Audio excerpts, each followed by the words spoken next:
Hello friends, நாம் இன்றைக்கி யாரை பற்றி பார்க்க போகிறோம் அப்படின்னா மத்திய அமைச்சரவையை பற்றி தான் பார்க்க போகிறோம். ஓகேவா? நாம் ஆல்ரெடி வீடியோ அப்லோட் பண்ணியிருக்கோம்.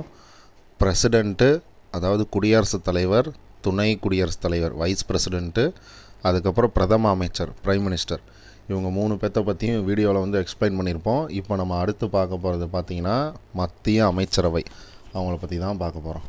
ஓகேவா? ஓகே, இதில் பாருங்கள், மத்திய அமைச்சரவை பார்த்திங்க அப்படின்னா பிரிட்டிஷ் மாதிரியிலேருந்து நம்ம எடுத்திருப்போம். ஓகேவா? பாருங்கள், பிரிட்டிஷ் மாதிரியிலேருந்து நம்ம எடுத்திருப்போம். பிரதமர் தலைமையிலான உண்மையான அமைச்சரவை குழுவே உண்மையான அதிகாரம் கொண்டதுன்னு சொல்கிறாங்க. இது கரெக்டு தான். ஏன்னா இப்போ பிரசிடெண்ட்டே இருந்தாலும் பார்த்திங்க அப்படின்னா அவர் தன்னிச்சையாக பார்த்திங்க அப்படின்னா ஏதோ ஒரு சில முடிவு தான் அவரால் எடுக்க முடியும். மீதி எல்லாமே பார்த்திங்க அப்படின்னா இந்த அமைச்சரவைகிட்ட தான் அவர் கேட்பார். ஓகேவா? அமைச்சரவைகிட்ட அவர் கம்பல்சரி கேட்பார். அமைச்சரவை என்ன சொல்லுதோ அதை தான் யார், பிரசிடெண்ட்டே கேட்பார். ஓகேவா? சரி, அப்போ அதனால் பார்த்தீங்கன்னா அமைச்சரவை குழு தான் உண்மையான அதிகாரம் படைத்ததுன்னு சொல்கிறாங்க. அதுதான் இந்த மீனிங். ஓகேவா? சரி, அடுத்து பாருங்கள், அரசியல் அமைப்பின் அமைப்பு. ஓகேவா?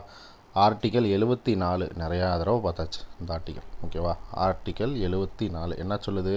அமைச்சரவையானது குடியரசுத் தலைவருக்கு உதவியும் ஆலோசனையும் வழங்குகிறது. அதை பற்றி சொல்கிறது தான் ஆர்டிக்கல் 74. ஓகே, அதே மாதிரி பாருங்கள், அமைச்சர்களால் வழங்கப்படும் ஆலோசனையானது எந்த நீதிமன்றத்திலையும் விசாரிக்க இயலாதுன்னு சொல்கிறாங்க. ஓகேவா? பாருங்கள், அமைச்சர்களால் வழங்கப்படும் ஆலோசனை எந்த ஒரு நீதிமன்றத்திலையும் கேள்வி கேட்கக்கூடாது அப்படின்னு சொல்கிறாங்க. ஓகேவா? சரி, அடுத்து பாருங்கள், ஆர்டிக்கல் 78 என்ன சொல்லுதுன்னு பாருங்கள். பிரதமரின் கடமைகள். நேற்றே நம்ம பிரைம் மினிஸ்டர் வீடியோவில் பார்த்துருப்போம்.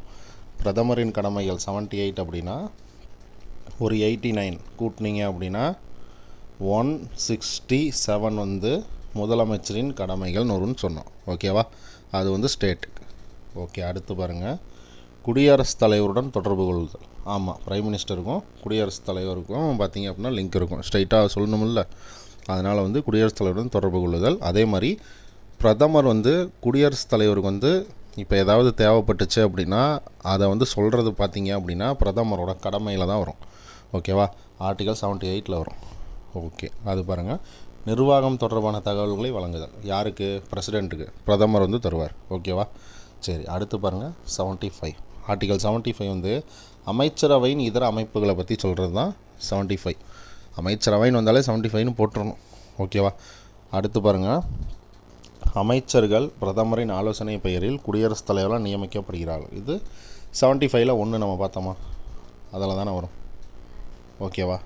சரி, அடுத்து பாருங்கள், 75ல் 1A நம்ம ஆர்டிகல் 75க்குனே தனியாக ஷார்ட்ஸ் போட்டிருக்கோம். ப்ளஸ் அது இல்லாமல் நேற்று வீடியோலையும் ஃபுல்லாக எக்ஸ்பிளைன் பண்ணிட்டோம். எதுக்கும் மறுபடியும் இங்கே பார்த்திங்க அப்படின்னா கொடுத்துருக்காங்க, அதையும் பார்த்து வச்சுக்கோங்க. ஓகேவா? 75ல் 1A என்ன சொல்லுது? மொத்த அமைச்சரவையானது பிரதமரையும் சேர்த்து மக்களவையின் மொத்த அளவில் 15% தாண்டக்கூடாது. ஓகேவா? இப்போ பார்த்திங்க அப்படின்னா அமைச்சரவை, அதாவது அமைச்சர்கள் போஸ்டிங்லாம் இருக்குது பார்த்தீங்களா, அது பார்த்திங்க அப்படின்னா மொத்த மக்களவையில் 543 பேர் இருக்காங்க அப்படின்னா இதில் 15% அளவுக்கு தான் பார்த்திங்க அப்படின்னா அமைச்சர்கள் இருக்கணும். ஓகேவா? அந்த 15% தாண்டி 16ன்னுலாம் போகக்கூடாது. ஓகேவா? ஒன்லி எவ்வளோ இருக்கணும்? 5% தான் அமைச்சரவை இருக்கணும் உறுப்பினர்கள். அதை சொல்கிறது தான் பார்த்திங்க அப்படின்னா 91st அமெண்ட்மெண்ட். ஓகேவா? 91 அமெண்ட்மெண்ட்டு 2003 பார்த்திங்க அப்படின்னா கொண்டு வந்திருப்பாங்க. ஓகேவா? சரி, அடுத்து பாருங்கள், கட்சித்தாவல். ஓகேவா? கட்சித்தாவல் முறையில் பதவி நீக்கம் செய்யப்பட்டிருந்தாலும் அவர் பார்த்திங்க அப்படின்னா பதவி விலக்கப்படுகிறார். இதுவும் எந்த அமெண்ட்மெண்ட்டில் கொண்டு வந்தாங்க? 91st அமெண்ட்மெண்ட்டு 2003 தான் பார்த்திங்க அப்படின்னா இந்த இதையும் கொண்டு வந்தாங்க. ஓகேவா? சரி, அடுத்து பாருங்கள், ஆர்டிக்கல் 77 என்ன ஆகுது? அரசாங்க பணிகள் ஆற்றும் முறை. எல்லா நடவடிக்கைகளையும் யார் பேரில் தான் இருக்குது? குடியரசுத் தலைவரோட பேரில் தான் எல்லா நடவடிக்கைகளையுமே நடக்கும். அதை பற்றி சொல்கிறது தான் ஆர்டிக்கல் 77. ஓகேவா? சரி, அடுத்து பாருங்கள், அமைச்சர்கள் ஒதுக்கீடு செய்யும் பொருட்டு குடியரசுத் தலைவர் தனக்கு உகந்தவாறு விதிகளை வகுக்கலாம் அல்லது உருவாக்கலாம். கரெக்டு தான். ஓகேவா. அமைச்சர்கள் என்ன சொல்கிறாங்களோ குடியரசுத் தலைவர் அதுக்கு தகுந்த மாதிரி வந்து இது பண்ணுவார். ஓகேவா. சரி, அடுத்து பாருங்கள் ஆர்டிகல் 88 பாருங்கள். அமைச்சர்களுக்கு இடையேயான சில சிறப்புரிமைகளை பற்றி சொல்கிறது தான் 88. அதாவது அவைகளை கலந்துக்கிறது. இந்த 88 வந்து பார்த்திங்கன்னா இந்த அமைச்சர்களும் வருவாங்க, ப்ளஸ் இன்னொருத்தரும் வருவாங்க. யார் அப்படின்னா நம்ம அட்டார்னி ஜென்ரல். ஓகேவா. அவருக்கும் இந்த 88 தான் ஆர்டிகல் வரும். ஓகேவா.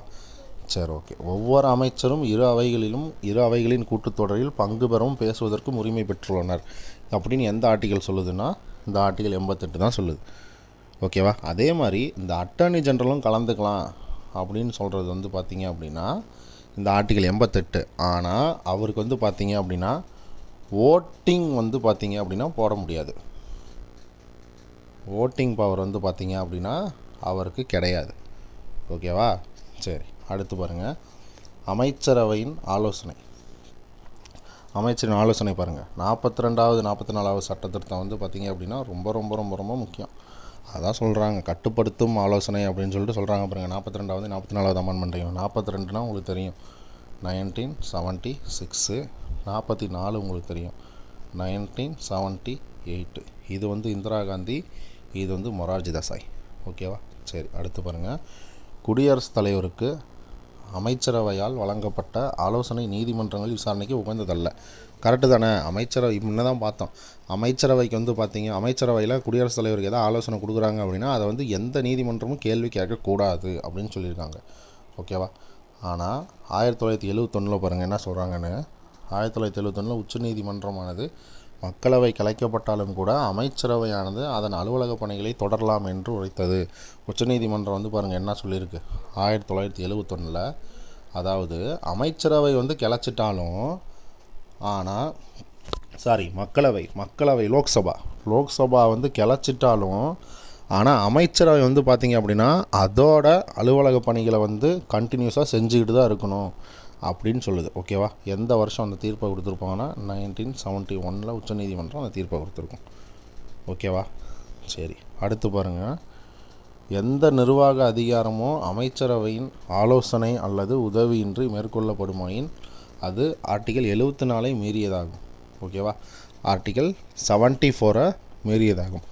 ஏன் அப்படின்னா இங்கே பாருங்கள் எந்த நிர்வாக அதிகாரமோ அமைச்சரவையின் ஆலோசனை அல்லது இப்போ எதாக இருந்தாலும் பார்த்தீங்க அப்படின்னா ஒன்று அமைச்சரவை எல்லாம் சேர்ந்து பிரதமர்கிட்ட சொல்லுவாங்க. பிரதமர் வந்து பார்த்திங்க அப்படின்னா பிரசிடெண்ட்டை சொல்லுவார். ஓகேவா. அதனால தான் வந்து பார்த்திங்க அப்படின்னா பிரதமரை வந்து அந்த அமைச்சரவைக்கும் குடியரசுத் தலைவருக்கும் இடையே பாலமாக செயல்படுகிறார் அப்படின்னு சொல்லிட்டு வரும். ஓகேவா. அது யாருன்னா நம்ம பிரதமர். அந்த மாதிரி பண்ணல அப்படின்னா பாருங்கள் அது வந்து இந்த ஆர்டிகல் 74 வந்து பார்த்திங்க அப்படின்னா மீறின மாதிரி கணக்கில் எடுத்துப்பாங்க. ஓகேவா. அதை தான் இங்கே சொல்ல வராங்க. சரி, அடுத்து பாருங்கள் நியமனம்.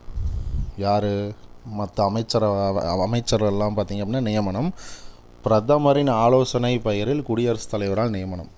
ஓகேவா. பிரதமரின் ஆலோசனை பெயரில் குடியரசுத் தலைவரால் நியமனம். அடுத்து பாருங்கள் மக்களவை மாநிலங்களவையின் உறுப்பினர்கள் அமைச்சர்கள் நியமனம். ஓகேவா. மக்களவையும் சரி மாநிலங்களவையின் உறுப்பினர்களும் சரி பார்த்திங்கன்னா நியமனம் பண்ணுவாங்க. யார் அப்படின்னா பிரசிடெண்ட். ஓகேவா. ஏன் அப்படின்னா யார் சொல்லுவாங்கன்னா பிரதமர் சொல்லுவார். ஓகேவா. சரி, அடுத்து பாருங்கள் ஆர்டிகல் 75 5 எந்த ஒரு உறுப்பினர் அல்லாத ஒரு நபரும் அமைச்சராக நியமிக்கப்படலாம். ஆனால் ஏதேனும் 6 மாதம். ஓகேவா. எனினும் 6 மாத காலத்திற்கு அவர் ஏதேனும் ஒரு அவையின் உறுப்பினராக தேர்வு செய்யப்பட வேண்டும். இந்த பாயிண்ட் நம்ம அடிக்கடி பார்த்துருப்போம். ஆர்டிகல் 75 5 யார் வேணாலும் வந்து பார்த்திங்க அப்படின்னா பிரதமராக தேர்ந்தெடுக்கப்படலாம். ஆனால் 6 மாதம். ஓகேவா. 6 மாதம் தான் அவங்க இருக்க முடியும். அந்த 6 மாதத்துக்குள்ளே என்ன பண்ணணும் அப்படின்னா ஒன்று லோக்சபா இல்லை ராஜ்யசபா 2ல் ஏதாவது ஒரு உறுப்பினராக அவர் ஆகிருக்கணும். அதை தான் அவங்க சொல்கிறாங்க. ஓகேவா. 2ல் ஏதாவது ஒரு உறுப்பினர் வந்து அவங்க வந்து பார்த்திங்கன்னா கம்பல்சரி ஆகிருக்கணும். அதே மாதிரி அவங்க வந்து 1 மாதத்துக்குள்ளே தன்னுடைய பெரும்பான்மையை நிரூபிக்கணும். 1 மாதத்துக்குள்ளே தன்னுடைய பெரும்பான்மையை நிரூபிக்கணும். ஓகேவா. உச்சநீதிமன்றம் சொல்லியிருப்பாங்க. நம்ம வந்து நேற்று வீடியோவில் போட்டிருப்போம் அந்த பாயிண்ட் சொல்லியிருப்போம். ஓகேவா.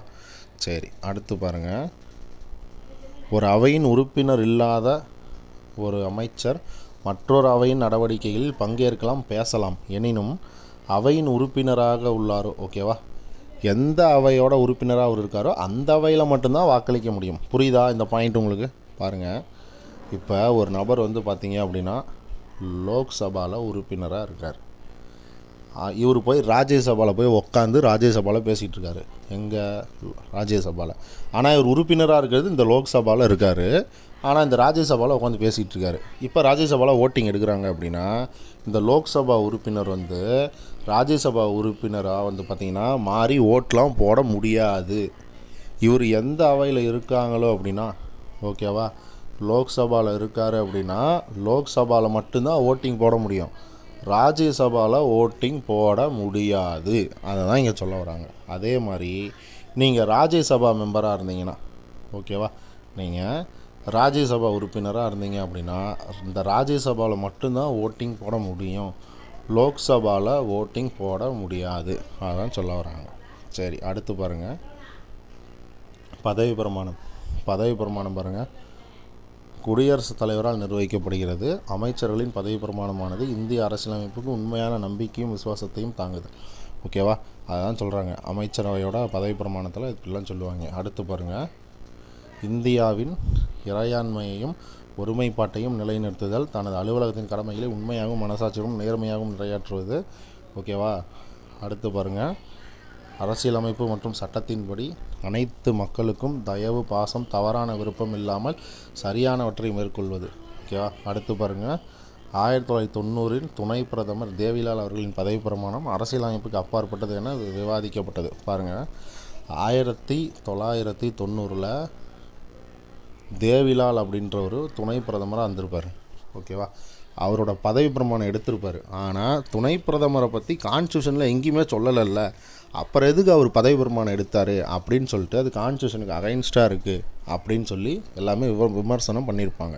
அதை தான் சொல்லியிருக்காங்க. ஓகேவா, அங்கே பாருங்கள், உச்சநீதிமன்றம் சொல்லியிருக்கு பாருங்கள், ஒருவரை துணை பிரதமர் என வர்ணிப்பது விளக்கமானது மட்டுமே என்பது நீதிமன்றத்தால், ஓகேவா, உச்சநீதிமன்றத்தால் முன்மொழியப்பட்டது. ஓகேவா, ஒரு துணை பிரதமராக வந்து நியமிக்கிறாங்க அப்படின்னா அவங்கள பற்றி கான்ஸ்டியூஷனில் எங்கேயும் சொல்லலை, அது நம்மளாக க்ரியேட் பண்ணது. ஓகேவா, நம்மளாக க்ரியேட் பண்ணது தான் அது. ஓகேவா, சரி, அடுத்து பாருங்கள், சம்பளம், சேலரி. ஓகேவா, சேலரி ஒவ்வொரு காலகட்டத்திலும் பாராளுமன்றத்தால் தீர்மானிக்கப்படும். ஓகேவா, ஒவ்வொரு காலகட்டத்திலும் பாராளுமன்றத்தால் தீர்மானிக்கப்படும். கரெக்டு தான். அடுத்து பாருங்கள், அமைச்சரவையின் ஊதியம் மற்றும் படிகள் சட்டம் 1952. ஓகேவா, இதையும் பார்த்துக்கோங்க. நம்ம அதே மாதிரி 1952 அன்னைக்கு ஒன்று பார்த்தோம், பிரசிடெண்ட் பார்க்கும்போது பார்த்தோம். குடியரசுத் தலைவர் தேர்தல் விதிகள்னு சொல்லி ஒன்று பார்த்தோம். ஓகேவா, தேர்தல் விதிகள். ஓகேவா, தேர்தல் விதிகள், அதுவும் பார்த்திங்க அப்படின்னா 1952 தான் வரும். ஓகேவா, குடியரசுத் தலைவரோட தேர்தல் மற்றும் விதிகள். சரி, அடுத்து பாருங்கள், அமைச்சரவை. ஓகேவா, அமைச்சரானவர் பாராளுமன்ற உறுப்பினர் பெறும் ஊதியம் மற்றும் படிகளை பெறுகிறார். கரெக்டு தான். கூடுதலாக அவர் கூட்டுத்தொகை, இலவச தங்குமிடம், பயணப்படிகள் மற்றும் மருத்துவ செலவுகள் பெறுகிறார். அதுவும் கரெக்டு தான். ஓகே, இதெல்லாம் அவரோட ஸ்பெஷலிஸ்ட்டில் வரும். ஓகேவா, ஸ்பெஷல் பவரில் வரும். ஓகேவா, கொரோனா பாதிப்பு அதிகமாக இருந்தால் மத்திய மற்றும் மாநில அரசின், ஓகேவா, நிதிநிலை கருத்தில் கொண்டு அரசு ஊழியர்கள் மற்றும் ஓய்வூதியதாரர்களுக்கான அகவிலைப்படி உயர்வு 2021 ஜூலை வரை நிறுத்தப்படுவதாக அறிவிக்கப்பட்டது. ஆமாம், அந்த கொரோனா காலகட்டத்தில். ஓகேவா, அகவிலைப்படி நிறுத்தப்பட்டாலும் அகவிலைப்படி தொடர்ந்து வழங்கப்படும் எனவும் தெரிவிக்கப்பட்டது.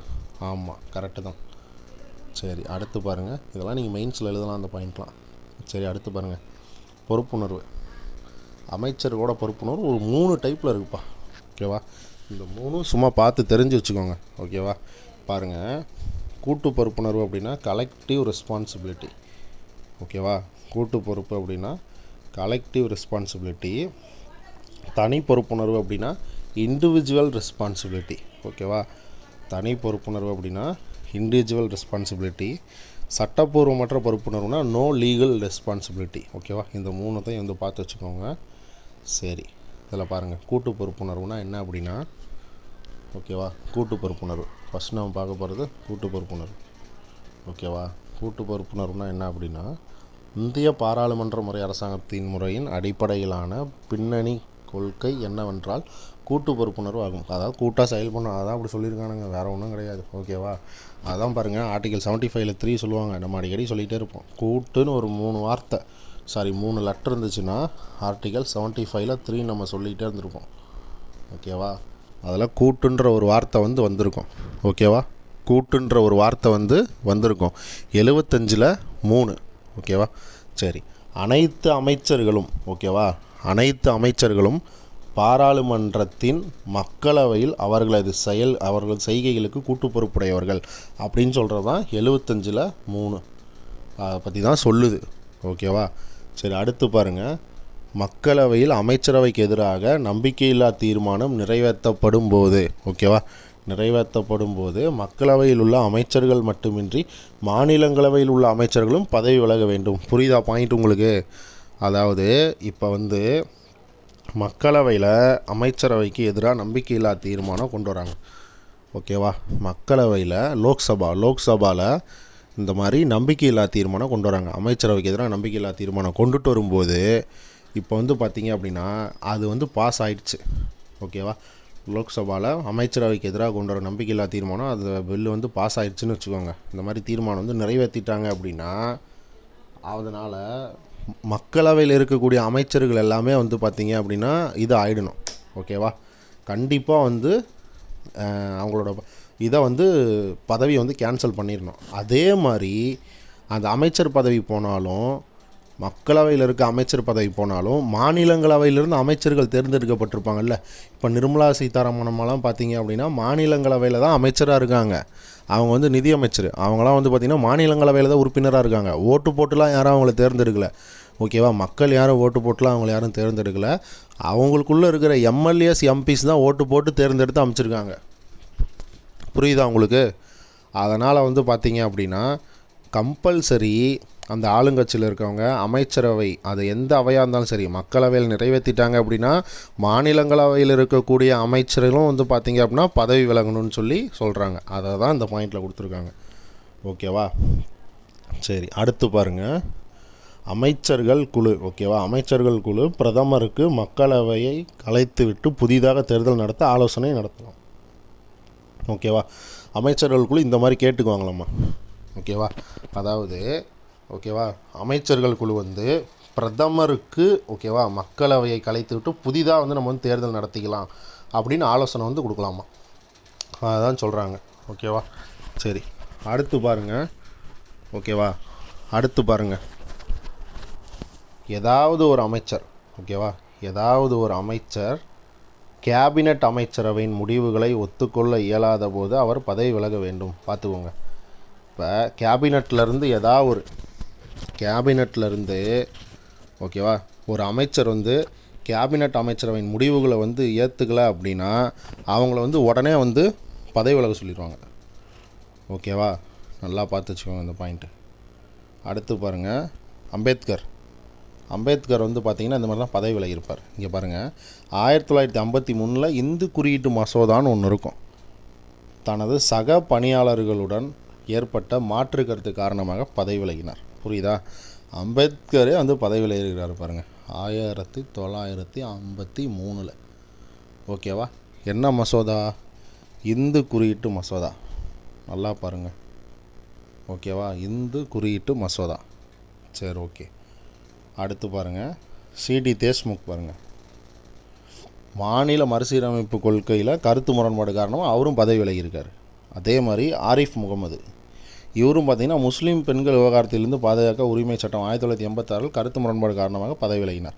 இதெல்லாம் பார்த்து வச்சுக்கோங்க. ஓகேவா?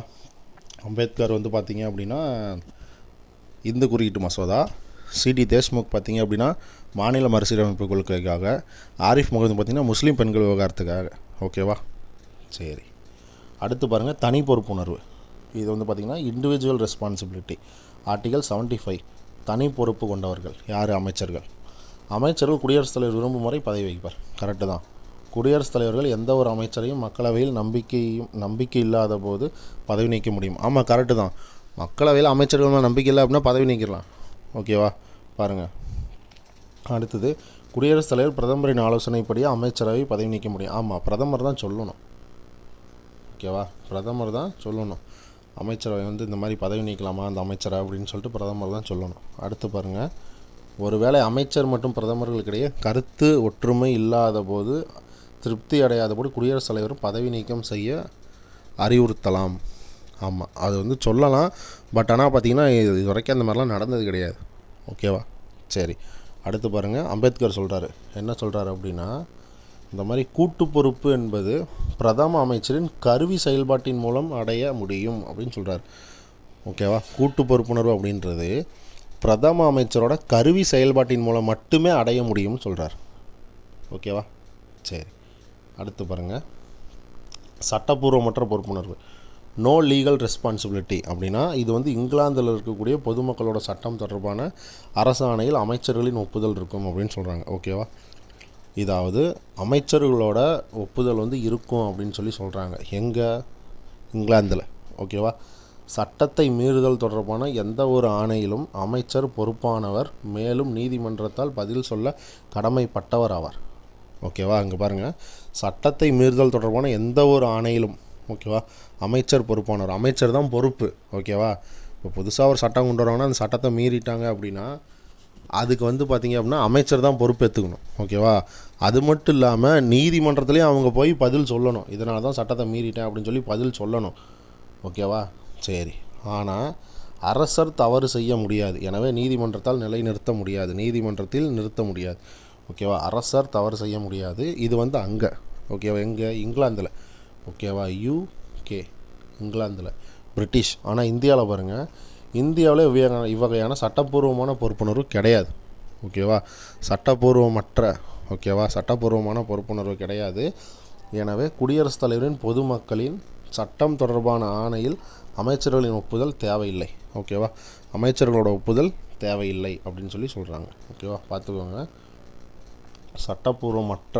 ஓகேவா, சட்டப்பூர்வமான கிடையாது, சட்டப்பூர்வமற்ற. ஓகேவா, சரி. அடுத்து பாருங்கள், அமைச்சரவை விசஸ் கேபினெட். ஓகேவா, அமைச்சரவை விசஸ் கேபினெட் இதெல்லாம் கேட்க மாட்டோம், பட் வந்து தெரிஞ்சு வச்சுக்கோங்க. ஓகேவா, அமைச்சரவை பாருங்கள், அகன்ற அமைப்பு 60லேருந்து 70 பேர் வரைக்கும் இருப்பாங்க. கேபினெட் வந்து குறுகிய அமைப்பு 5லேருந்து 20 பேருக்குள்ளே தான் இருப்பாங்க. 3 வகையான அமைச்சர்களை இது வந்து உள்ளடக்கியது. ஓகேவா, கேபினெட் அமைச்சர்கள் மட்டும்தான் இதில் வந்து இருப்பாங்க. இதில் வந்து 3 வகையான அமைச்சர்கள் இருப்பாங்க. கூட்டு செயல்பாடு என்பது கிடையாது, ஆனால் இங்கே கூட்டு செயல்பாடு கம்பல்சரி இருக்கும். ஓகேவா, சரி. அடுத்து பாருங்கள், அதிகாரங்கள் கருத்தோட்டம் மட்டுமே இங்கே இருக்குது, ஆனால் உண்மையான அதிகாரம் கொண்டது யார் அப்படின்னா இவனுங்க தான். ஓகேவா, கேபினெட் தான். ஓகேவா, சரி. அடுத்து பாருங்கள், இதன் பணிகள் வந்து கேபினெட்டால் தீர்மானிக்கப்படும். ஆமாம், கேபினெட் இவன் என்ன சொல்கிறானோ அதுதான் இவன் கேட்பான். ஓகேவா, சரி.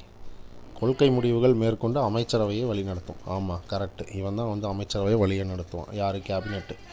அடுத்து பாருங்கள், கேபினட்டால் எடுக்கப்பட்ட முடிவுகள் செயல்படுத்துகிறார்கள். ஆமாம், இவன் எடுக்கிற முடிவை இவன் செயல்படுத்துவான். செயல்படுத்தப்படும் முடிவுகளை மேற்பார்வையிடுவார். யார்? இவன். அமைச்சரவை செயல்படுத்துகிற முடிவை கேபினட்டு மேற்பார்வையிடுவான். ஓகேவா, சரி. ஆர்டிகல் 74, 75 படி தான் வந்து பார்த்திங்க அப்படின்னா அமைக்கப்படும். எது? அமைச்சரவை.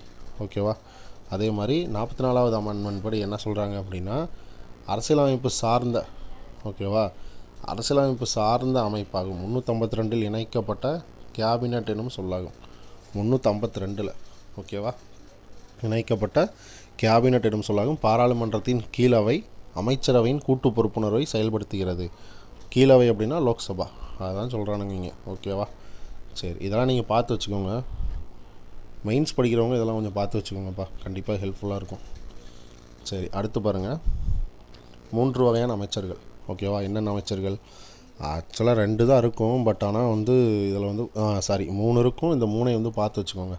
ஓகேவா, அதாவது கேபினட் அமைச்சர்கள், ராஜாங்க அமைச்சர்கள், துணை அமைச்சர்கள், இந்த 3 வகையான அமைச்சர்களையும் பார்த்து வச்சுக்கோங்க.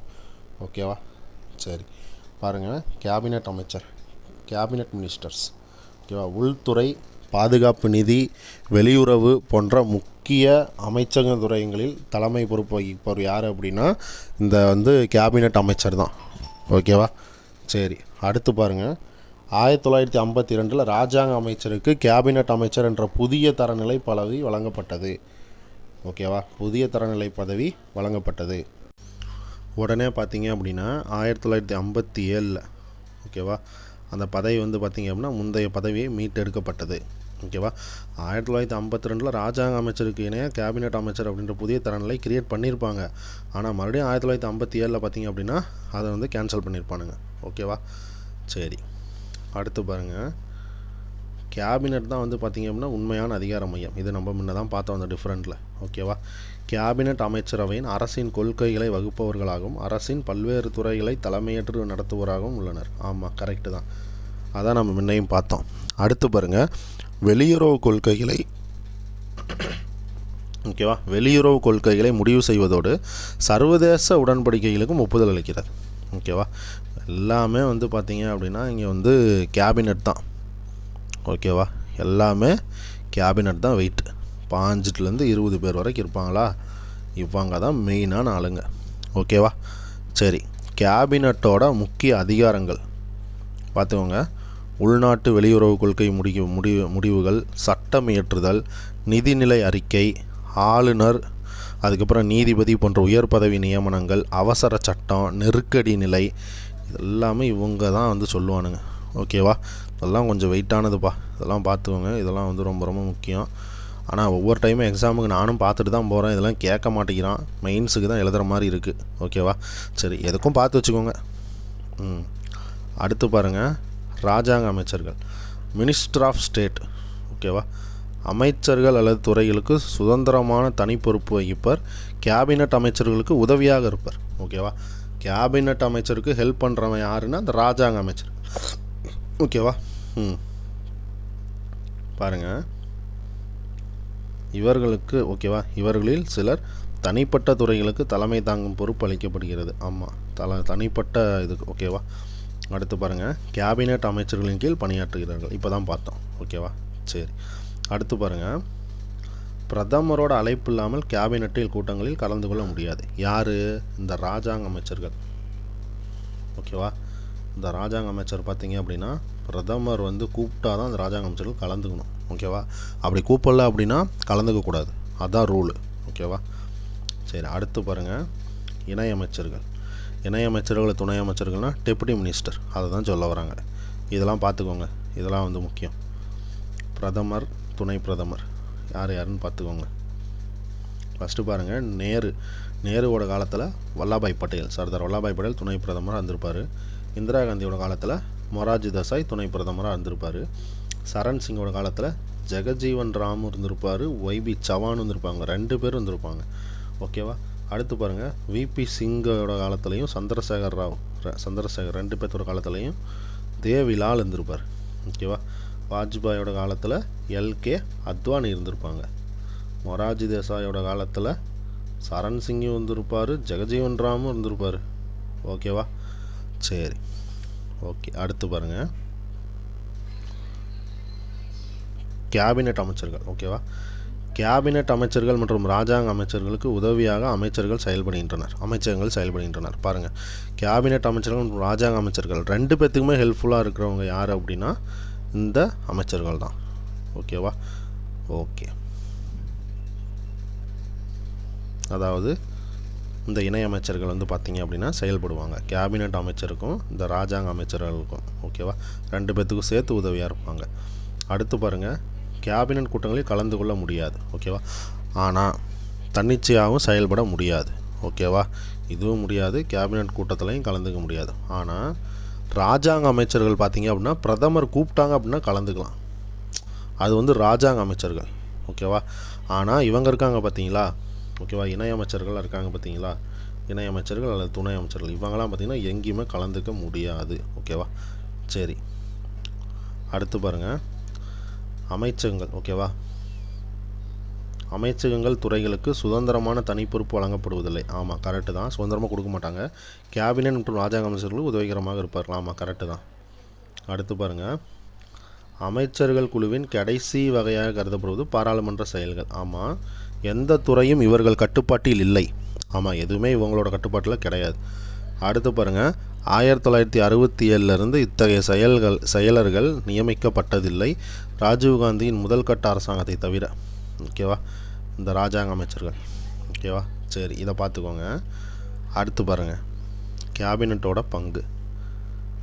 கேபினட்டோட பங்கு பாருங்கள், அரசியல் நிர்வாக அமைப்பு முறையில் உயரிய அதிகாரம் கொண்ட முடிவெடுக்கும் அமைப்பு தான் கேபினெட். முன்ன தான் பார்த்தோம், அவன் தான் எல்லாமே. மத்திய அரசின் தலைமை கொள்கை உருவாக்கும் அமைப்பு, அதுவும் கரெக்டு தான். மத்திய அரசின் தலைமை நிர்வாக அதிகார அமைப்பு, அதிகாரம் கொள்கை வகுக்கிறது எல்லாமே இவங்க தான். செயல்படுத்துறது தான் யார்? அமைச்சரவை. ஓகேவா? செயல்படுத்துறது தான் அமைச்சரவை, மற்றதெல்லாம் கேபினெட். ஓகே, அடுத்து பாருங்கள், மத்திய நிர்வாகத்தின் மூத்த ஒருங்கிணைப்பாளராகவும் குடியரசுத் தலைவரின் ஆலோசனை அமைப்பு. ஓகேவா?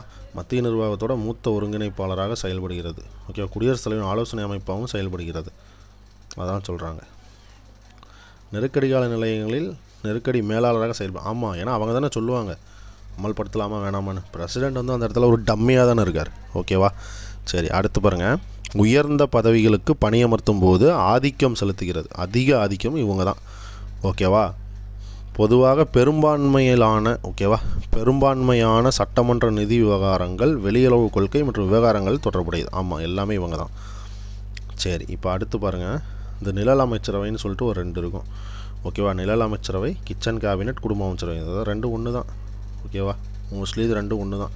கிச்சன் கேபினெட்னாலும் குடும்ப அமைச்சரவைனாலும் 2 ஒன்று தான் வரும். ஓகேவா? நிழல் அமைச்சரவை வேறு. ஓகேவா?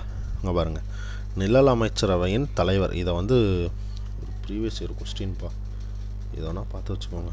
ஓகேவா? நிழல் அமைச்சரவையின் தலைவர் எப்பவுமே யார் அப்படின்னா எதிர்க்கட்சி தலைவர். ஓகேவா? எதிர்க்கட்சி தலைவர் தான் நிழல் அமைச்சரவையின் தலைவர். நல்லா ஞாபகம் வச்சுக்கோங்க. சரி, ஃபஸ்ட்டு நிழல் அமைச்சரவை பார்க்கலாம். நிழல் அமைச்சரவை இங்கிலாந்துலேருந்து எடுத்தாங்க, இந்தியாவில் கிடையாது. ஓகேவா? நல்லா ஞாபகம் வச்சுக்கோங்க. நிழல் அமைச்சரவைன்னு வந்தால் யூகே, இந்தியாவில் கிடையாது. ஓகேவா? சரி, அதை படித்து வச்சுக்கோங்க. பாருங்கள், இங்கிலாந்து பாராளுமன்றத்தில் எதிர்க்கட்சி உறுப்பினர்களில் உருவாக்கப்பட்டு துறை ரீதியான பிரச்சனைகளை ஆராய்கிறார்கள். ஆமாம், எந்தெந்த துறையில் எவ்வளோ காசு செலவு பண்ணாங்க எல்லாத்தையும் வந்து பார்த்திங்க அப்படின்னா அனலைஸ் பண்ணி எல்லாத்தையும் கொண்டு வந்துருவாங்க. ஓகேவா? அதை தான் அப்படி சொல்லிகிட்ருக்காங்க. இதன் காரணமாக அரசாங்கம் விழிப்புணர்வுடனும் ஊழல் தன்மையற்ற நிர்வாகத்தை அளிக்குமாறு செயல்படும். ஆமாம், அந்த மாதிரி தான் வந்து செயல்படும். ஓகேவா? ஏன்னா அந்த மாதிரி தான் வந்து பண்ணிகிட்டு இருப்பாங்க. ஓகேவா? அடுத்து பாருங்கள், நாடாளுமன்றத்தில். ஓகேவா? நாடாளுமன்றத்தில் உள்ள எதிர்க்கட்சிகள் ஒவ்வொரு துறையிலும் உள்ள விவகாரங்களை பற்றி ஆராய, ஓகேவா, பாருங்கள் எத்தனை உறுப்பினர்கள் பாருங்கள், தமது உறுப்பினர்களை கொண்ட ஒரு குழுவை அமைக்கிறது. ஓகேவா? யார்? எதிர்க்கட்சி. ஓகேவா? எதிர்க்கட்சிகள்லாம் சேர்ந்து ஒரு குழு வந்து அமைக்கிறாங்க. ஓகேவா? சரி, அடுத்து பாருங்கள், நிழல் அமைச்சரவை கொண்டு வந்த மாநிலம். ஓகேவா? ஒடிஷா 2024 இப்போ ரீசெண்டாக கொண்டு வந்திருப்பாங்க.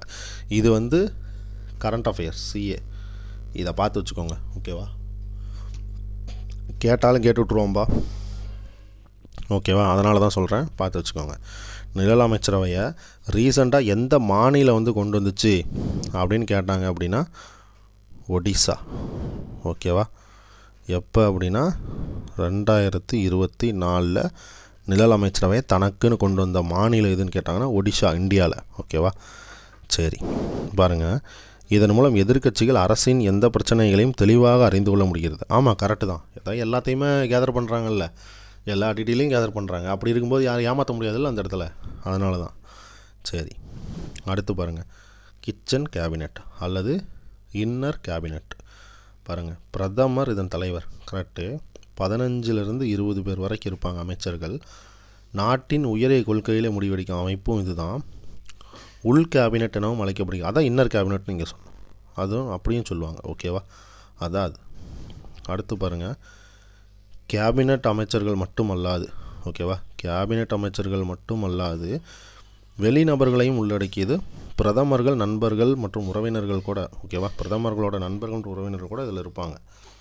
அமெரிக்கா மற்றும் இங்கிலாந்தில் நடைமுறையில் உள்ளது. பார்த்துக்கோங்க, யூஎஸ்ஏ, யூகேயில் நடைமுறையில் இருக்குது. ஓகே, அதே மாதிரி நிழல் அமைச்சரவையும் அங்கே இருக்குது, இந்தியாவில் கிடையாது. ஆனால் இந்தியாவில் ஒரே ஒரு மாநிலத்தில் இருக்குது. எங்கன்னா ஒடிஷாவில் நிழல் அமைச்சரவை இருக்குது. அதை ஞாபகம் வச்சுக்கோங்க.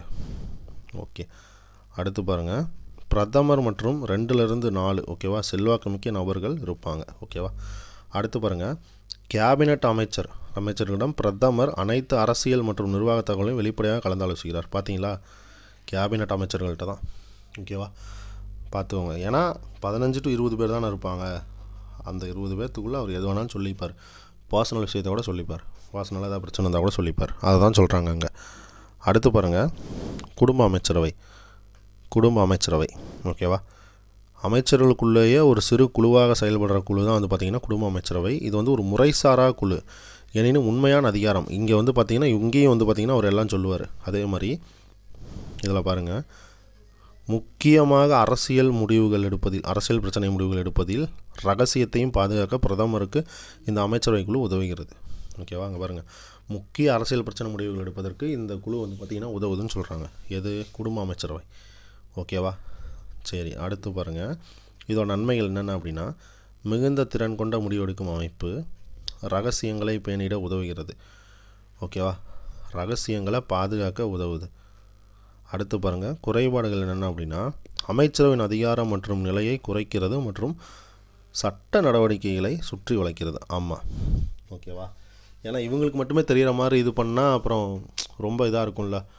ஒரு சட்டம் ஆக்ட் காமனாக கொண்டு வந்தாங்க அப்படின்னா எல்லாத்துக்கும் தெரிகிற மாதிரி தான் கொண்டு வரணும். ஃபஸ்ட்டு இவங்க மட்டும் எல்லாம் அதை வந்து தெரிஞ்சுக்கிட்டு அப்புறம் அதோட மைனஸ்லாம் பார்த்திங்கன்னா இவங்களுக்கு தெரிய ஆரம்பிச்சிடும்ல. ஓகேவா, அதை தான் சொல்ல வராங்க. அடுத்து பாருங்கள், இந்த பதவியோட விளக்கத்தை பற்றி விமர்சனம்லாம் பண்ணியிருப்பாங்க. அதை தான் பார்க்க போகிறோம். ராம்சே மியூர் என்ன சொல்லியிருக்காரு நம்ம ஆல்ரெடி பார்த்தோம். அரசு கப்பலின் திசை திருப்பும் சக்கரம்னு வந்தால் ராம்சே மியூர். ஓகேவா, அரசு கப்பலின் திசை திருப்பும் சக்கரம், இங்கே பெரிய வார்த்தை வந்தால் இங்கே பெருசு தான் வரும்னு சொல்லியிருப்போம். ஓகேவா, வெறும் கப்பலின் மாலுமி. ஓகேவா, சும்மா காமனாக கப்பலின் மாலுமி இப்படி வந்துட்டா முன்ட்ரோன்னு சொன்னோம், ஞாபகம் இருக்கா? முன்ட்ரோ ஒருவர். ஓகேவா, சரி. அடுத்து பாருங்கள், அவருடைய புத்தகம் பிரிட்டன் எவ்வாறு நிர்வகிக்கப்பட்டது என்பதில் இங்கிலாந்தில் கேபினட்டில் ஒரு சர்வாதிகாரம் கேபினட் என குறிப்பிடுகிறார். பார்த்துவோங்க, இவரோட புக்கில் வந்து எழுதியிருக்காராமா. ஓகேவா, சரி. அடுத்து பாருங்கள், லோவல் என்ன சொல்கிறாரு, அரசியலமைப்பு வளைவின் மூலக்கல்லாக கேபினட் விளங்குகிறது. பார்த்துவோங்க, அரசியலமைப்பு வளைவின் மூலக்கல், லோவல் வளைவு எல்லாமே பார்த்துங்க இந்த வேர்ட்லேயே இருக்கும். லோவலா லை எல்லாமே இருக்கும் பாருங்கள், வளைவின் மூலக்கல். ஓகேவா, அடுத்து பாருங்கள், சர்ஜான் மேரியட் கேபினட் அமைச்சரவை என்பது ஒரு முழு அரசியலமைப்பு இயந்திர சுற்றுமையம். பார்த்துங்க, சுற்றுமையம் வந்துட்டா மேரியட். ஓகேவா, சர்ஜான் மேரியட் சுற்றுமையம். லிட்டில் ஜான் ஒரு படம் இருக்கும், ஜோதிகா. அதுக்கப்புறம் பார்த்தீங்க அப்படின்னா அந்த ஒரு ஹீரோ வந்து புதுசாக நடிச்சிருப்பான். அவன் வந்து பார்த்திங்க அப்படின்னா ரொம்ப சின்னதாக குட்டி ஆகிடுவான். அந்த ஜானு சின்ன மனுஷன் மாதிரி ஆகிடுவான். ஓகேவா, அங்கேயும் இங்கேயும் சுற்றிக்கிட்டே இருப்பான். இப்போ ஜான் வந்தால் சுற்றுமையம் சுற்றிக்கிட்டே இருப்பான், ஞாபகம் வச்சுக்கோங்க. ஓகேவா, சர்ஜான் மேரியட்டு சுற்றுமையம். ஞாபகத்துக்காக தான்ப்பா சொல்கிறேன், ஜஸ்ட்டு நீங்கள் மறக்கக்கூடாது, அதுக்காக தான் சொல்கிறேன். ஓகேவா, சரி. அடுத்து பாருங்கள், கிளாட்ஸ்டோன் என்ன சொல்லியிருக்காரு அப்படின்னா, கேபினட் என்பது சுழலும் பொருட்களின் சுற்றுவட்டமாகும். இங்கே பார்த்துக்கோங்க, இங்கே வந்து பார்த்தீங்க அப்படின்னா சுற்று மையம். ஓகேவா, சுற்று மையம்னு வந்தால் சர்ஜான் மேரியட்டு. ஓகேவா, சுற்று வட்டம்னு வந்துட்டா கிளாட்ஸ்டோன். ஓகேவா, ஸ்டோன் வந்தால் சுற்று வட்டம். ஓகேவா, ஞாபகம் வச்சுக்கோங்க. அடுத்து பாருங்கள், பார்க்கர் என்ன சொல்லியிருக்காரு அப்படின்னா, கொள்கை வடிவத்தின் காந்தம் வந்தால் பார்க்கர். ஓகேவா, ஞாபகம் வச்சுக்கோங்க. காந்தம்னு வந்தால் பார்க்கர். இதெல்லாம் வந்து நீங்கள் வந்து சைடில் வந்து எழுதி வச்சிங்கன்னா தான் உங்களுக்குலாம் வந்து எப்போவுமே புரியும். ஏன்னா நான் அப்படி தான் ஞாபகம் வச்சுருக்கேன். காந்தம்னு வந்துச்சுன்னா பார்க்கர்னு வந்துடும். ஓகேவா, சரி. அடுத்து பாருங்கள், பார்க்கெட். ஓகேவா, பார்க்கர் பார்த்துக்கோங்க. பார்க்கர் வந்தால் காந்தம். ஓகேவா, சுற்று வட்டம் வந்தால் கிளாட்ஸ்டோன். ஓகேவா, சரி. அங்கே வந்து ஜான் வந்துச்சு அப்படின்னா அங்கே சுற்று மையம்னு வரும். ஓகேவா, அதனால் எல்லாம் டிஃப்ரென்ஸ் இருக்குது, வித்தியாசம் இருக்குது, பார்த்துக்கோங்க. அடுத்து பாருங்கள், பாகிகாட் என்ன சொல்கிறாங்கன்னு பார்க்கலாம். கேபினட் என்பது நிர்வாக மற்றும் சட்டமன்ற துறைகளை இணைக்கும் கொக்கின்னு வந்தால் பாகிகாட். ஓகேவா, பாகிகாட் இதெல்லாம் நீங்கள் சைடில் எழுதி கட்டம் போட்டு வச்சுக்கணும். கொக்கியா இதெல்லாம் உங்களுக்கு க்ளூ வேர்டு. ஓகேவா, அதுக்காக தான் சொல்கிறேன். கொக்கின்னு வந்துச்சுன்னா பாகிகாட். ஓகேவா? சரி, அடுத்து பாருங்கள் சர் ஐவர் ஜென்னிங்ஸ் வந்து பாருங்கள் என்ன சொல்லியிருக்காரு அப்படின்னா நடுமையம். ஓகேவா? பிரிட்டிஷ் அரசியலமைப்பின் நடுமையம் கேபினட் பிரிட்டிஷ் அரசாங்கத்தின் ஒற்றுமைக்கு வழிவகுக்கிறதுன்னு சொல்கிறாங்க. நடுமையம். ஓகேவா? சரி, சர் ஐவர் ஜென்னிங்ஸ்னாலே அந்த மையம்ன்ற வார்த்தை வந்துடணும். ஓகேவா? மைய தத்துவத்தை கொண்ட கூட்டாச்சுன்னா யார் சொல்லியிருப்பாங்க? சர் ஐவர் ஜென்னிங்ஸாக. அதில் மையம்னு ஒரு வார்த்தை வந்திருக்கும் பாருங்கள். இந்த மையம்ன்ற வார்த்தை வந்துட்டாலே சர் ஐவர் ஜென்னிங்ஸை போட்டுருங்க. ஓகேவா? சரி, அடுத்து பாருங்கள் எல்எஸ் எமரி என்ன சொல்லியிருக்காங்க அப்படின்னா அரசாங்கத்தின் மத்திய வழிகாட்டும் கருவியாக கேபினெட் விளங்குகிறது. கருவின்னு வந்தால் எமரி, ஞாபகம் வச்சுக்கோங்க. எமரி கருவி. ஓகேவா? எமரி கருவி. மையம்னு வந்துட்டா சர் ஐவர் ஜென்னிங்ஸ், அது நம்ம சொல்லியாச்சு. அடுத்து வந்து இங்கே பாருங்கள் கப்பலின் திசை மாற்றும் சக்கரம் வந்துட்டா ராம்சே மியூரு.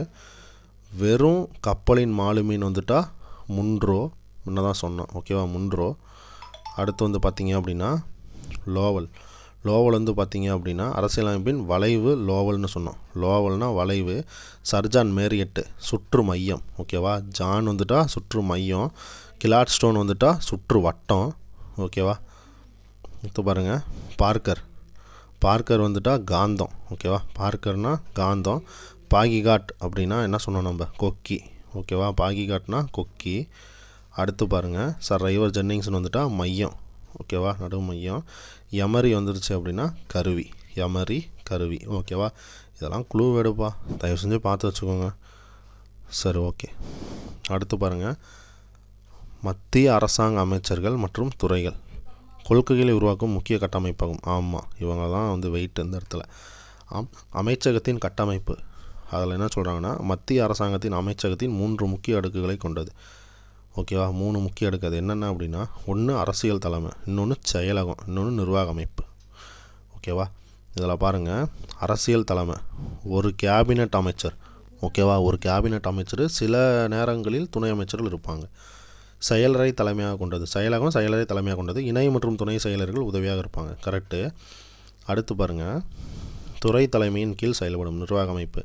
ஃபஸ்ட்டு ஒரு அமைச்சகம் இருக்கும், அவங்களுக்கு கீழே துறை செயலாளர் இருப்பார், அவங்களுக்கு கீழே கூடுதல் இணை செயலாளர் இருப்பார். ஓகேவா? மறுபடியும் அவங்களுக்கு கீழே யார் இருப்பாங்க அப்படின்னா உட்பிரிவு துணை செயலாளர் இருப்பாங்க, அதுக்கப்புறம் கிளை செயலாளர் இருப்பாங்க, அதுக்கப்புறம் பகுதி பிரிவு அலுவலர் இருப்பாங்க. இவர் தான் லாஸ்ட்டு. ஓகேவா? இவர் தான் மெயினான ஆள். இவர்கிட்ட தான் இங்கே போவோம். அதுக்கப்புறம் தான் அவருக்கு கீழே வந்து இங்கே இவர் இருப்பார், இவருக்கு கீழே இவர் இருப்பார், இவருக்கு கீழே இவர், இங்கே இவர். ஓகேவா? இதை லைனாக பார்த்துக்கோங்க. அடுத்து பாருங்கள் மத்திய தலைமைச் செயலகம். இப்போ வந்து தலைமைச் செயலகம் பார்க்கலாம். ஓகேவா? மத்திய தலைமைச் செயலகம் வந்து பார்த்திங்க அப்படின்னா அரசின் அனைத்து அமைச்சர்கள் துறைகளின் ஒட்டுமொத்த அமைப்பு, அதை தான் மத்திய தலைமைச் செயலகம்னு சொல்கிறாங்க. ஓகேவா? ஆர்டிகல் 77 பாருங்கள் என்ன சொல்லுது அப்படின்னா குடியரசுத் தலைவர் பல்வேறு அமைச்சருக்கு ஒதுக்கீடு செய்யும் அதிகாரத்தை பெற்றுள்ளார். ஏன்னா அவர் பேரில் தானே எல்லாமே நடக்குது, பிரசிடென்ட் பேரில் தானே எல்லாமே நடக்குது, அது சொல்கிறது தானே ஆர்டிகல் 77. ஓகேவா? அடுத்து பாருங்கள் மத்திய தலைமைச் செயலகத்தின் பணிகள். ஓகேவா? அமைச்சர்களின் கொள்கையாக்கத்திற்கு உதவி புரிதல், சட்ட வரைவுகள், விதிகள் மற்றும் கொள்கைகள் மற்றும் செயல்முறைகளை வகுக்கிறது, திட்டமிடுதல் மற்றும் திட்ட உருவாக்கம், அமைச்சகத்தின் செலவினங்கள் மற்றும் நிதி அறிக்கை சார்ந்த பணிகளை மேற்கொள்ளுது. ஓகேவா? அடுத்து பாருங்கள் கொள்கைகள் மற்றும் திட்டங்கள் நடைமுறைப்படுத்துவதை மேற்பார்வையிடுதல், கட்டுப்படுத்துதல், அதுவும் தான். அடுத்து பாருங்கள் அமைச்சரவை செயலகம். ஓகேவா? 1945 ஓகேவா ஆட்சித்துறை குழு செயலகமாக இருந்தது. அடுத்தது ஆகஸ்ட் 5 1947 அமைச்சரவை குழு செயலகமாக பெயர் பெற்றது. பார்த்துக்கோங்க. ஓகேவா? அமைச்சரவை செயலகம் வந்து பார்த்திங்க அப்படின்னா 1945 வந்து பார்த்திங்க அப்படின்னா ஆட்சித்துறை குழுவாக செயல்பட்டுச்சு. சுதந்திரம் அடைஞ்சதுக்கப்புறம் பார்த்திங்கன்னா ஓகேவா சுதந்திரம் அடைஞ்சதுக்கப்புறம் பார்த்திங்க அப்படின்னா அமைச்சரவை குழு செயலகம் அப்படின்னு சொல்லி பேரை மாற்றிட்டாங்க. ஓகேவா? ஆட்சித்துறை குழு செயலகமாக இருந்ததை அமைச்சரவை குழு செயலகம்னு பேர் மாற்றினது எப்போன்னு கேட்டாங்கன்னா சுதந்திரம் வாங்கினப்போ. ஓகேவா? அடுத்து பாருங்கள் 1971 சுப்ரீம் கோர்ட் ஒரு தீர்ப்பு கொடுத்துருக்கோம். என்ன அப்படின்னா அங்கே பாருங்கள் உச்சநீதிமன்ற தீர்ப்புப்படி மக்களவை கலைத்தால் அமைச்சரவை அலுவலகம் தொடர்ந்து செயல்படும் அப்படின்னு சொல்லி தீர்ப்பு வழங்க முன்ன தான் பார்த்தோம். ஓகேவா? இதை பார்த்து வச்சுக்கோங்க, இது இம்பார்ட்டன்ட், இதை பார்த்து வச்சுக்கோங்க. அடுத்து பாருங்கள் பிரதமரோட நேரடி கட்டுப்பாட்டில் இயங்குகிறது. ஓகேவா? அது கரெக்டு தான். நிர்வாகத் தலைவர் அப்படின்னா அமைச்சரவை செயலர்னு ஒருத்தர் இருப்பார், அவர் தான் நிர்வாகத் தலைவர். அமைச்சரவை செயலகத்தின் 3 முக்கிய பிரிவுகள் இருக்குது. ஓகேவா, 3 முக்கிய பிரிவுகள் என்னென்ன அப்படின்னா அதை பார்த்து வச்சுக்கோங்க. ஓகேவா, 3 முக்கிய பிரிவுகள் பாருங்கள். குடிமை பிரிவு, அதாவது சிவில் விங். அடுத்தது இராணுவ பிரிவு. இராணுவ பிரிவு அப்படின்னா என்னது? Military wing. ஓகேவா, இராணுவ பிரிவு வந்து பார்த்திங்க அப்படின்னா மிலிட்ரி விங் இங்கே இருக்கும் பாருங்கள் சைடில். அடுத்தது நுண்ணறிவு பிரிவு, இன்டெலிஜென்ஸ் விங். ஓகேவா, இந்த 3 பிரிவுமே ரொம்ப ரொம்ப முக்கியம். ஏன் சொல்கிறேன்னா இது வந்து ஒரு முக்கியமான பிரிவு. குடிமை பிரிவுன்றது முக்கியமான பிரிவு. மத்திய அமைச்சரவைக்கு ஆலோசனை மற்றும் விதிகளை உருவாக்கின்றன. அதான் ஐஏஎஸ் படிக்கிறாங்கல்ல அவங்க தான். ஓகேவா, அதுதான் அந்த பிரிவு தான் அது. அடுத்தது இராணுவ பிரிவு. இராணுவனா மிலிட்ரி. ஓகேவா, அமைச்சர்கள் இராணுவம், அதான் இராணுவ விவகாரங்கள் போன்றவற்றுக்கு செயலக ஆலோசனை வழங்குகிறது. அது மட்டும் இல்லாமல் பார்த்திங்க அப்படின்னா அமைச்சர்களுக்கு ஒவ்வொரு மிலிட்ரியும் பார்த்திங்க அப்படின்னா அவங்க வந்து ஹெல்ப்ஃபுல்லாக இருப்பாங்க. ஓகேவா, இப்போ கூட பார்த்திங்க அப்படின்னா இராணுவ பிரிவுலேருந்து தான் பார்த்திங்க அப்படின்னா ஒவ்வொரு அமைச்சருக்கும் ஒரு 2 கார்டு கொடுத்துருப்பாங்க. ஓகேவா, சரி, அந்த மாதிரி ஞாபகம் வச்சுக்கோங்க. அடுத்து பாருங்கள் நுண்ணறிவு பிரிவு, இன்டெலிஜென்ஸ் டிபார்ட்மெண்ட்டு. இவங்களாம் வந்து பார்த்திங்க அப்படின்னா சென்ட்ரல் கவர்மெண்ட்டோட பேச்சை கேட்டு நாட்டுக்குள்ளே மட்டும் இல்லாமல் நாட்டுக்கு வெளியேயும் செயல்படுறவங்க. ஓகேவா, இந்த ரா டிபார்ட்மெண்ட்டில் இதில் தான் வரும். இதில் பாருங்கள், இப்பிரிவு அமைச்சரவையின் கூட்டு புலனாய்வு குழு சார்ந்த செயல்பாடுகளை கையாளுகிறது. பிற அமைப்புகள் என்ன அப்படின்னா ஆராய்ச்சி மற்றும் பகுப்பாய்வு பிரிவு ரா, நான் சொன்னேன்ல, பாதுகாக்கும் இயக்குனர். ஓகேவா, அடுத்து சிறப்பு பாதுகாப்பு குழு, கூட்டு நுண்ணறிவு குழு இயக்குனர், பொதுமக்கள் குறைகள் டிஜிபி 1998. பாருங்கள், இது எல்லாமே வந்து பார்த்திங்க அப்படின்னா அது கீழே தான், நுண்ணறிவு பிரிவு கீழே தான் வரும். அடுத்து பாருங்கள் அமைச்சரவை செயலாளர். அமைச்சரவை செயலாளர். ஓகேவா, அமைச்சரவை செயலாளர் பாருங்கள், இந்தியாவில் அமைச்சரவை செயலாளர் அலுவலக பதவியானது 1950ஆம் ஆண்டு உருவாக்கப்பட்டது. ஓகேவா, அமைச்சரவை செயலாளர் பதவி எப்போ உருவாக்குனாங்கன்னா 1950. ஓகேவா, இதை ஞாபகம் வச்சுக்கோங்க. இது ஒரு ப்ரீவியஸ் இயர் கொஸ்டின். இந்த கொஸ்டின் பார்த்துக்கோங்க. இந்தியாவின் முதல் அமைச்சரவை செயலாளர்னா என்ஆர் பிள்ளை. ஓகேவா, என்ஆர் பிள்ளை. அமைச்சரவை செயலர் அமைச்சரவை செயலகத்தின் தலைவர். ஓகேவா, அமைச்சரவை செயலர் தான் அமைச்சரவை செயலகத்தோட தலைவர். அது மட்டும் இல்லாமல் இந்திய குடிமைப் பணியில் அமைச்சரவை செயலர் பதவியை உயர்ந்த பதவி. ஓகேவா, இந்திய குடிமைப் பணிகள், அதாவது ஐபிஎஸ் இதெல்லாம் இருக்குல்ல, ஐஎஃப்எஸ் ஐஏஎஸ் இதெல்லாம், இதில் ரொம்ப மூத்த பதவி எது அப்படின்னா இவங்க பதவி தான். ஓகேவா, அமைச்சரவை செயலாளர் பதவி தான் வந்து பார்த்திங்க அப்படின்னா மூத்த பதவி. ஐஏஎஸ்ல எல்லா ஐஏஎஸ்ஸுக்கும் ஹெட்டு யாருன்னா இவர் தான். ஓகேவா, நம்ம அமைச்சரவை செயலர் தான். சரி, அடுத்து பாருங்கள், இதனால் குடிமைப்பணி அலுவலர்களின் மதிப்பில் இவர் முதன்மையானவர் ஆவார். அதான் இப்போ சொன்னோம். ஓகேவா, சரி, அடுத்து பாருங்கள், இந்திய அரசின் முதன்மை அறிவியல் ஆலோசகர் பதவியானது 1999 நவம்பரில் உருவாக்கப்பட்டது. பாருங்கள், முதன்மை அறிவியல் ஆலோசகர் பதவி அது வந்து எப்போ உருவாக்குனாங்க அப்படின்னா 1999 நவம்பர். ஓகேவா, அப்போ தான் உருவாக்குனாங்க. அதில் பாருங்கள் ஆகஸ்ட். ஓகேவா, ஆகஸ்ட்டு 2018 அமைச்சரவை. ஓகேவா, அமைச்சரவை செயலருக்கு கீழ் நிர்வாக ரீதியாக பணிபுரிகிறார். ஆமாம், கரெக்டு தான், இவங்க தான். ஓகே, இவங்க வந்து நிர்வாக ரீதியாக பணிபுரிகிறாங்க. இது பிரதமரின் அறிவியல் தொழில்நுட்பம் மற்றும் கண்டுபிடிப்பு ஆலோசனை குழுவிற்கு சேவை செய்கிறது. பிஎம்எஸ்டிஐஏசி இந்த சீக்வன்ஸ் இதை வந்து பார்த்து வச்சுக்கோங்க. ஓகேவா, இதோட அப்ரிவேஷன் என்னென்னா இங்கே சைடில் எழுதியிருப்போம் பாருங்கள். ஓகேவா, prime minister science technology and innovation. ஓகேவா, அண்டு இன்னோவேஷன் அட்வைசரி கவுன்சில். ஓகேவா, அண்டு இன்னோவேஷன் கவுன்சில். ஓகேவா, சரி, அடுத்து பாருங்கள், ஒரு 2 ப்ரீவியஸ் இயர் கொஸ்டின் பாருங்கள். இந்தியாவின் கேபினட் செயலகம் எந்த ஆண்டு உருவாக்கப்பட்டதுன்னா 1950. நாடாளுமன்றத்தின் முதல் கூட்டத்தொடர் நடைபெற்ற ஆண்டு 1960. இது 2 ஞாபகம் வச்சோம். 2 ப்ரீவியஸ் இயர் கொஸ்டின். ஓகேவா, அமைச்சரவை வந்து இதை தாண்டி கொஸ்டின்லாம் கேட்க மாட்டான். ஸோ நம்ம எல்லாமே ஓரளவு பார்த்தாச்சு. ஓகேவா, இவ்வளோ தான் ஃப்ரெண்ட்ஸ். ஸோ வீடியோ பிடிச்சிருந்தது அப்படின்னா லைக் அண்ட் சப்ஸ்கிரைப் பண்ணுங்கள். உங்கள் ஃப்ரெண்ட்ஸுக்கிட்டையும் ஷேர் பண்ணுங்கள். குரூப் 2 2A அதுக்கப்புறம் குரூப் 1 மெயின்ஸு யாராவது எழுதுகிற மாதிரி டிஸ்கிரிப்டிவ் டைப்பில் எழுதுகிற மாதிரி இருந்தால் இந்த நோட்ஸை கூட அவங்க படிக்க சொல்லுங்கள். கண்டிப்பாக ஹெல்ப்ஃபுல்லாக தான் இருக்கும். ஓகேவா, சரி, ஓகே, தேங்க்யூ ஃப்ரெண்ட்ஸ்.